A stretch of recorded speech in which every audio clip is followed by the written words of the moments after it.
உள்ளமதின் பாரங்களை ஊக்கமாய் கர்த்தரிடம் சொல்லுவோம். உள்ளமதின் பாரங்களை ஊக்கமாய் கர்த்தரிடம் சொல்லுவோம்.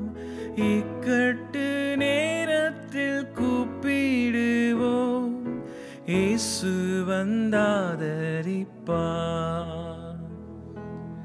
இக்கட்டு நேரத்தில் கூப்பிடுவோம், இயேசு வந்தாதரிப்பார்.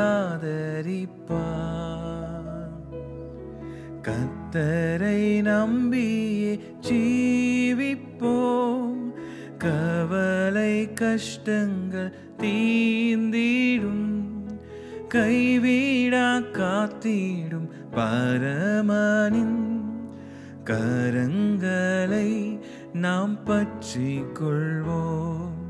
கைவிடா காத்திடும் பரமனின் கரங்களை நாம் பற்றிக் கொள்வோம்.